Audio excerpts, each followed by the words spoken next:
The Marvel Cinematic Universe is pretty much the only thing guaranteed to get me to a movie theater on opening night. But even though the movies are amazing, there is popular criticism that their villains are kind of weak. Yet there's one villain that everybody seems to adore and root for. I am Loki of Jotunheim, and I bring you a gift.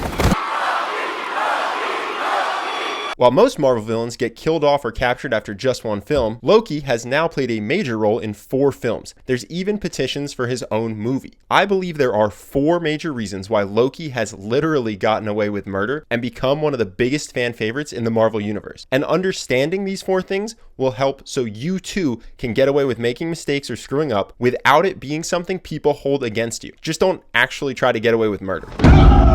We're going to start with the obvious one. I think points 2 through 4 are even more interesting insight into some unique things that make humans like someone, but we have to start with the obvious. First and foremost, Loki is charming. He's clever, enjoying himself, and unfazable. He looks like he's always in on a joke that you don't know yet. Yeah? I'm Loki. You may have heard. That was for New York. I like her. Responding to that slap with a smile and a compliment might be the single most infuriating and attractive way he could have responded. Even when his life is threatened, he's playful and totally unfazed. Betray, and I'll kill you.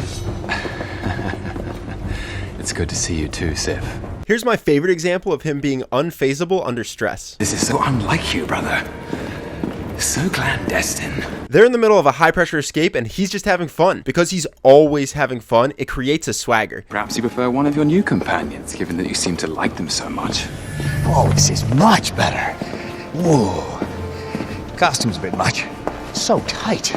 But the confidence, I can feel the righteousness surging. We envy that carefree attitude and confidence that everything is going to turn out all right. And you know what? We honestly should all have a bit of that in us. Most of us overestimate the severity of our situations. At the end of the day, unless you're struggling against starvation or facing a life-threatening situation, life is only as stressful and serious as we make it. If you have a roof over your head, food every day, and you go from sunrise to sunset without facing death, you're doing better than 95% of humans throughout history. By making light of things and having fun, while not doing anything to jeopardize the mission, Loki shows carefree, everything is gonna be alright swagger that we admire and enjoy watching. You lied to me. I'm impressed. Even in Chains, you get the sense that everything Loki does is because he wants to. Not out of guilt or obligation, but true desire. A good portion of this is tough to fake. If something affects you and you repress it, it comes across differently than if you're truly unfazed. That said, one thing you can do today is set a reminder in your phone that pops up several times a day and asks, how can I make this more fun? Our brain answers whatever we ask. If you ask yourself, what do I suck at? You'll get an answer. If you ask yourself, what's something I'm good at? You'll get an answer. So by setting yourself up with a reminder, how can I make this more fun? You prime yourself to answer it and make your day-to-day life a little bit more enjoyable. Now, compare all of this to, say, Malekith from Thor The Dark World, who monotonely drolls in an alien language about destroying the universe. It's clear why fans obsess over Loki.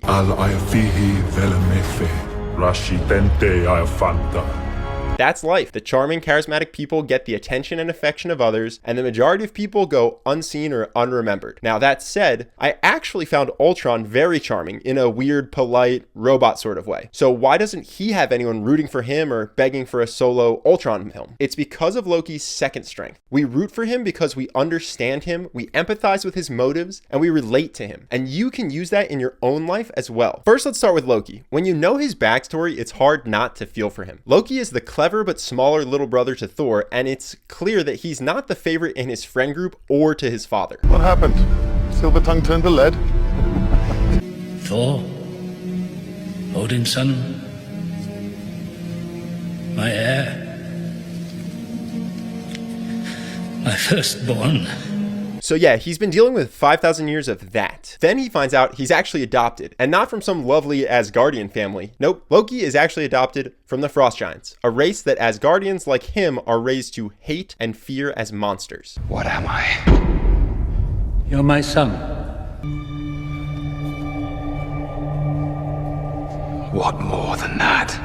We can identify with him. He feels underappreciated for his gifts, overshadowed by the achievements of someone he doesn't think is any better than him. If you have a sibling, you know the feeling from some point in your childhood or adulthood of wanting all of your parents' love or wanting to be the favorite. Even in an office setting, who hasn't been frustrated by a more favored coworker who gets better assignments or better pay despite not being as good as you? Or frustrated by a boss that we don't think is as smart as we are? Loki's not driven by limitless greed or an unexplained love for destruction. In the beginning, he's a hurt son taking misguided actions to try to prove that he's good enough and that he deserves to be loved. I never wanted the throne! I only ever wanted to be your equal. To some extent, that's what drives all of us, at least some of the time. Regardless of how successful you are, some part of you just wants the love and acceptance of your friends or your family or a special someone. We try to better ourselves or our circumstances so that people will like us so that we don't end up alone. Why have you done this? To prove to Father that I am a worthy son. When he wakes, I will have saved his life. I will have destroyed that race of monsters, and I will be true heir to the throne.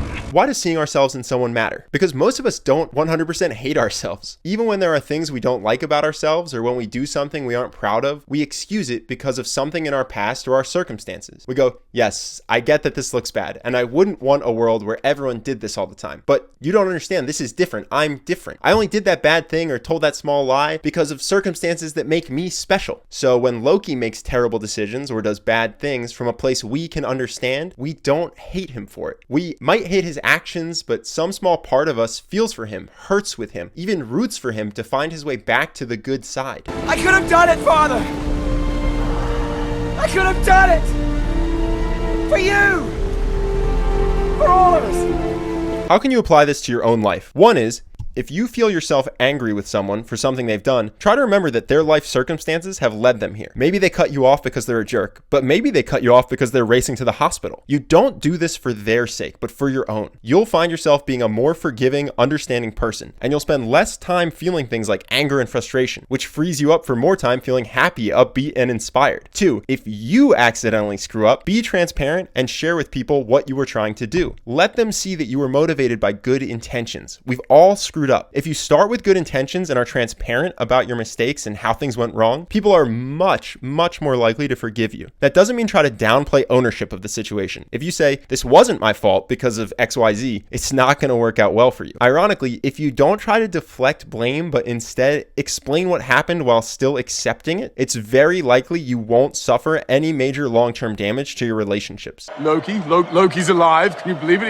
He's up there. Loki, look who it is. The third reason that Loki is a villain with an adoring fan base that forgives his flaws and roots for him is because he is a tortured soul. You sometimes get the sense that Loki doesn't want to cause destruction. These rare moments where he isn't enjoying himself only come out when he potentially regrets the damage he's done. And rather than undercutting his likability, they amplify it. Look around you! You think this madness will end with your rule? It's too late. It's too late to stop it. No. We can, together. Is it real? Is it an act? He's unpredictable. You root for him to do the right thing. He constantly disappoints you, and then he gives you hope. This happens in real life all the time. Also, he isn't just a cocky, unfazable a-hole. He's in pain, and he shows hints that he could maybe even be redeemed if only the right person came along and helped him. Guards! Guards, please help! I know a guy from college who embodies this to a T, and the number of women that flock to him knowing he's likely to hurt them was shocking to me before I understood this. And it isn't just women. Men can have this savior complex too. In either case, there's a large part of humanity that's drawn to people not because of who they are, but because of glimpses of who they could be. This is why people go back to exes who cheat on them or mistreat them. It used to baffle me. I had no idea how to stop people from going back to bad situations until I understood that these relationships are addicting in the same way as certain drugs. They create dangerously low lows, but incredibly high highs. And the glimmer of hope that they can keep those highs and lose the lows gets them to go back. The key here is that the most addicting people aren't bad all the time. What they are is unpredictable.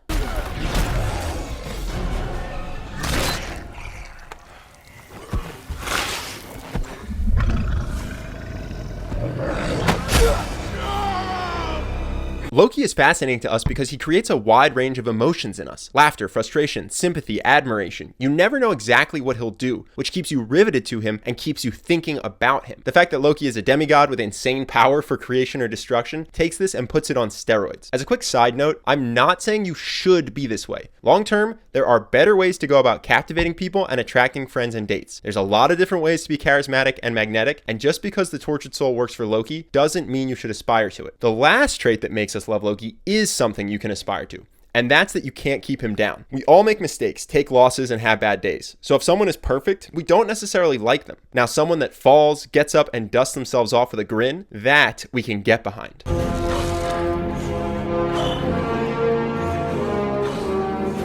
If it's all the same to you,